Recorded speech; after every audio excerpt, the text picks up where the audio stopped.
Are you waiting for sunset? Everyone, thank you for watching. So if you've been following me on my other social media accounts like Instagram, Tumblr, Facebook, whatnot, I posted a picture of my before and after a couple of days ago, and I asked you guys to ask me all of your weight loss questions because I am starting a daily Q&A series. So I'm going to be answering all of your weight loss questions on a daily basis from Monday through Friday, because the amount of weight loss questions that I get is astronomical. Like, it's just insane. And I know that like everyone asks the same questions because you haven't seen what other people posted or me answering the other questions, and it's just like I keep repeating myself on a daily basis. So I thought it'd be a great idea to start, a Q&A series where I answer all of the questions that you guys have about weight loss and answer them in like a Q&A format where you have a video that I can send you to when you ask me, is it okay to eat salt? How much should I be exercising? Things like that, so that you have, a video to refer to and like a thought out explanation of an answer and what you guys should be doing. So that is what I'm going to be doing for probably the next couple months, because I have over 300 questions to answer and they just keep coming in. So bear with me. These videos are going to be pretty short. I'm going to try and keep them to like 3 and 5 minutes. But I really want to, make this informative, helpful. I want you guys to give me your thoughts down below, ask any other questions, and make it like an open discussion so that we can all help each other on our weight loss journeys. So, all right, so today's question isn't really a question. It's just someone asked me if I could go over my top 3 tips for a beginner on this lifestyle. So my top 3 tips that I would give someone that I wish that I knew when I started my weight loss journey with high carb, low fat veganism is, number 1, you want to focus on eating whole foods. So whole plant foods are going to help you the most out of any other thing that you could possibly probably do on your journey, because they're so calorically dilute. It's going to help you so much more in the long run because you're going to be filling your body with what nature has intended you to eat. So that means no processed foods in reality, which there are, lines that you can cross. You don't have to follow this 100% all the time, which I talk about a lot in my books. Like, you don't want to deny yourself 100% of the time, like foods like pizza and things like that, because it can lead to binging. But I'd say 98% of the time, focus your diet on whole foods. So don't be adding sugar to your smoothies.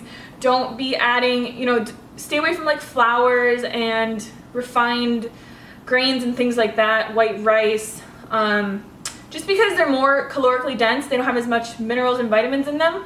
Sure, if you're like exercising a ton or your goal, your aim isn't to lose weight, you can totally be eating white rice, flours, dumping sugar into your smoothies, that's fine. But if your focus is to lose a lot of weight, or you want to really tone and define your body quickly and get to the point where, it's easier to maintain, stay away from the refined foods. So, Derek and I have talked a lot about smoothies.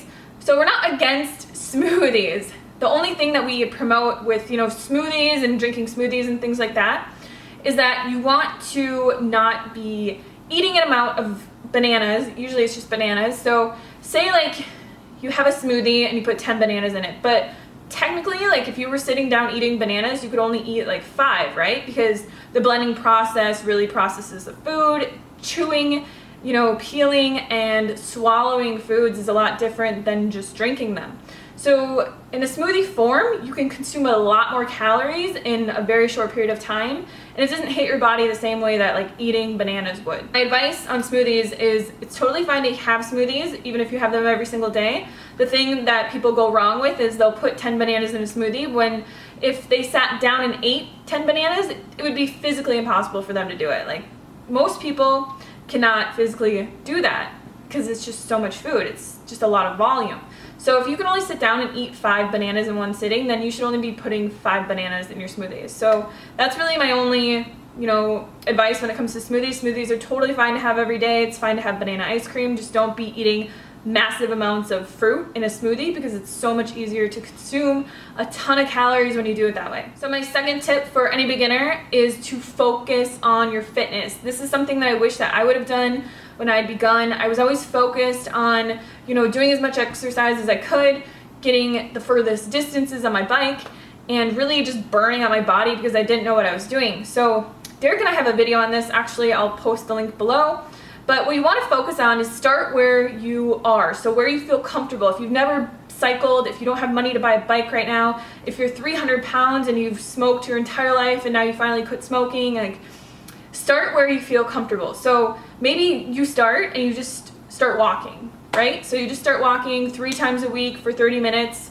What you want to do in those 30 minutes is you want to pick like a 3 to 5 interval in the middle of it, so around like 15 minutes, and push yourself really hard for just those 3 to 5 minutes. This is going to increase your level of fitness. So if you're just walking, a really good thing to do is find a hill and just walk up that hill, 3 to 5 times for 3 to 5 minutes, and just really like push yourself to the max. So you can't really, carry on a conversation. You're breathing heavily.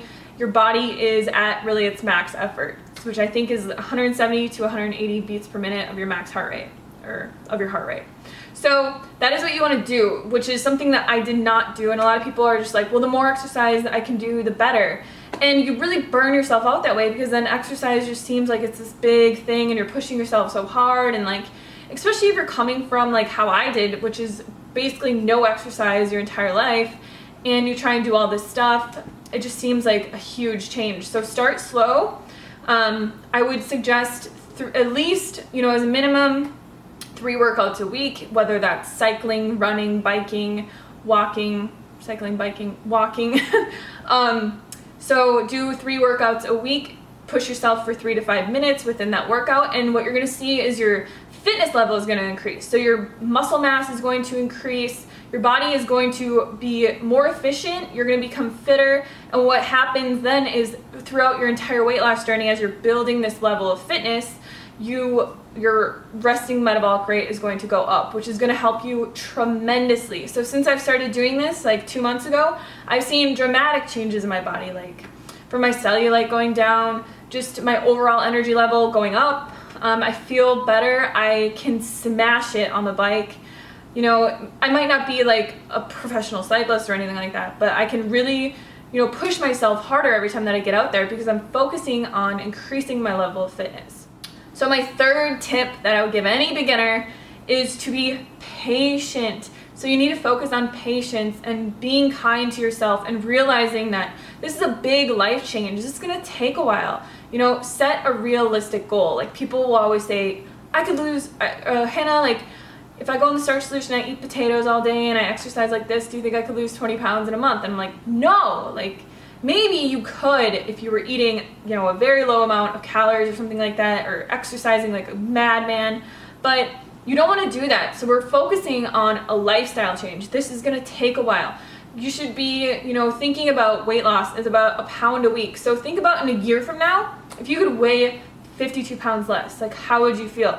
A year goes by like that. Like, I feel like I just started this whole thing, and like, I look back and I'm amazed at how much weight I lost, because when I was doing it, you don't really notice the changes as much, because you are, you see yourself every day. So it's hard to realize like how much your body is actually changing. So just realize that this is gonna take some time. It's gonna be sustainable though for the long term. So you're gonna be able to sustain this for the rest of your life.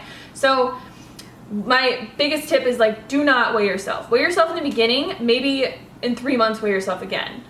You can also take measurements. So measurements are way better than weighing yourself, in my opinion. I lost like 7 inches on my arm since I started doing this. Like 7 inches, right?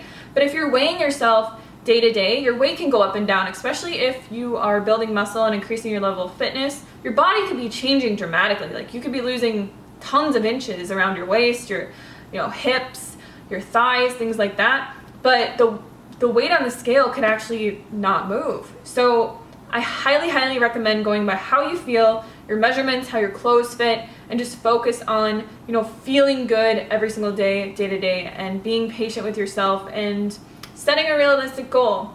So those are my tips for today. Thank you guys so much for watching. I hope that you will enjoy this series, and I hope that it's going to be helpful for you guys. Leave any comments or questions below, and give this video a thumbs up if you want to see more weight loss Q&A. Thank you. I will see you guys very, very soon. Actually, I'll see you tomorrow. Bye!